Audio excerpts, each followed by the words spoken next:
morning to everybody. Good morning. I must say I'm very, very honored to be here and to be part of this conference. I would like to thank the Moses Kotane Institute for the invitation. I would like to also recognize the Office of the Premier, the MEC, and members of the legislature that are here, academics, and to all the young people that are here.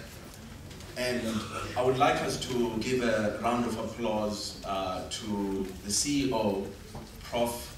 Modi, for organizing all of this. You know, people take it for granted how much it takes to actually create these types of events. You show up as guest speakers, but you have no idea what happened in the background. And having spoken internationally in different places and working on conferences, I know it's a big deal, so thank you. Firstly, before I go to the presentation, I just want to honestly reveal a few things to you. The first thing is that I was very skeptical coming to this conference. You know, when the invitation came to my desk, I said two reasons why I was skeptical. The first was that I said to myself, you know, I would not like to be involved in a discussion that's just theoretical about the concept of Ubuntu. I really would like to be involved in something that talks about how the implementation of Ubuntu happens. The second reason was that I had not heard of Moses Kotane before. I said, who is Moses Kotane? Where does he come from? And how come I don't know of this name? Who is he? And I'm very happy to know that Moses Kotane is Talandwe, someone who was a great leader in our country that all of us should certainly know and be proud of. So now the reasons why I decided to come was that once I started reading about the Institute and what it was doing, I actually realized how closely to my heart the issues that they're addressing are. And it's a pity that we haven't gone into so much details, but around the issues of skills development, maths and science, we've heard a lot, but I was hoping to hear more about that. We cannot grow a country without the maths, the science skills that they're addressing. And the second reason was to come here for partnerships. I think there are extraordinary opportunities for partnerships here with individuals, with the Institute itself. By coincidence, I was telling the Prof yesterday that also when I received the invitation, we're working on a 65 million proposal to the lottery fund for an endowment for a chair in Ubuntu. And we still are here to identify the academic institution we'll partner with, but the lottery actually approached us. So we are now working on that, and such a beautiful coincidence. Perhaps there might be opportunities for us to take what we're doing here into the work that we'll be doing going forward. So having said that, I am here to speak about the intersection of Ubuntu and HIV and AIDS, an issue that is killing many of our people, an issue that has a very young face, an issue that is killing 6,000 young people a day, and an issue that is, I think, very importantly, needs to be addressed from a cultural perspective. Having said that, one of my best presentations yesterday was from Prof. Sithole, who really talked about some of the issues that I'll be highlighting here. One, what I call the ideological war between the traditional indigenous paradigm and the Western paradigms. And you talked about the issues of logistical approaches, and I will talk about issues around what they call the evidence-based approaches that have an impact in how we sort of do our work. And then secondly, one of the things I enjoyed about your presentation, Prof, was exactly what I was hoping to come here and see, is to see a practical implementation, even though you use words like negative.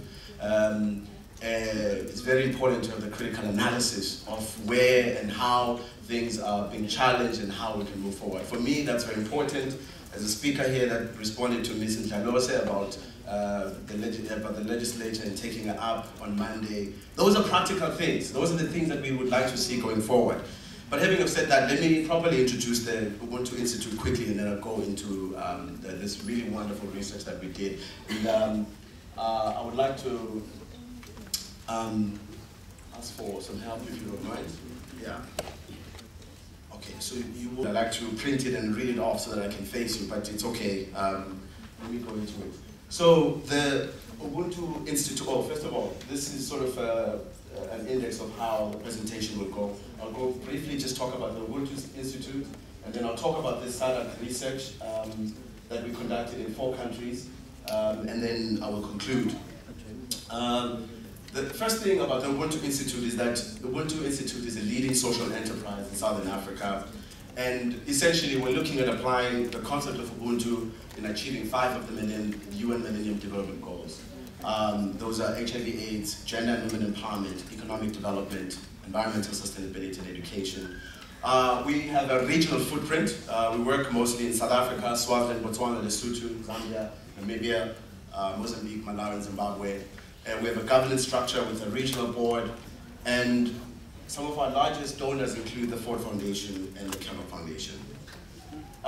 The vision is for us to be a leading organization contributing to the eradication of HIV and AIDS, empowerment of women, eradication of poverty, and providing access to education in Africa.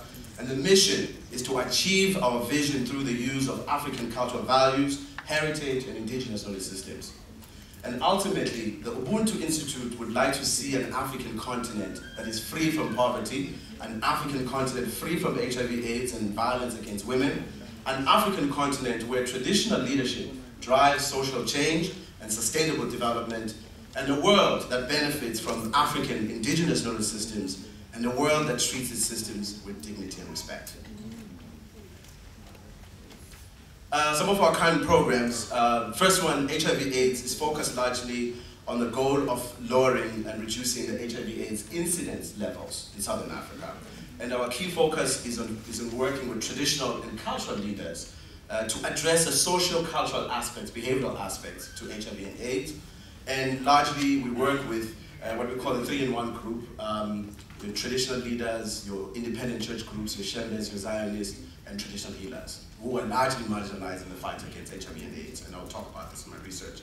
And these are some of the issues we address in our HIV/AIDS programs: multiple concurrent partners, male circumcision, which is a big issue now, gender-based violence, alcohol, PMTCT, PEP, intergenerational sex, and transactional sex. And of course, these are the key drivers of the epidemic currently. And then our women empowerment program seeks to empower women from traditional communities, and particularly addressing the vulnerability of young girls and women to HIV/AIDS. And the focus of the program is the intersection of culture, heritage, and empowerment of women. So we're looking at practical ways in which we can apply this concept in specific MDGs. And in the issue of women empowerment, we have a strong focus on leadership capacity building for women, focus on sexual reproductive health rights and income generation projects. We also have the third program, which is our economic development pillar, which is focused on entrepreneurship and rural development. Some of the key focus areas there are promoting social entrepreneurship, building capacity, promoting what we call cultural industries, protecting intellectual property, knowledge for traditional communities. Prof. Modi spoke about a good example of intellectual property in the agricultural sector. And there's a key focus on philanthropy. Philanthropy is one of my key, in fact I'm doing a master's in philanthropy now, and looking at community philanthropy, resources within the community level. And then we also have a program on environmental sustainability, and we have a collaboration with the Talbot Forum in Sweden and in the Netherlands to support green enterprises. And we recently launched a green fund to support green enterprises in solar energy, ecotourism initiatives, agricultural development, and biofuels. And we're now looking at expanding into green environmental education using online platforms. The education platform, which is the last program of the Ubuntu Institute, is specifically addressing skills shortage, and we have issues. We have 2 programs, an inbound and an outbound program. We have an inbound program that brings university students and professors from the US. We're working with a program, a partnership with Harvard University, with Tufts University, Boston University, and we bring them for different community volunteering programs. And we brought about 250 young people in the last 3.5 years in that program. And then we have an outbound program. This is a program I'm very passionate about. This is a program we started off with the Office of the Presidency and the previous administration.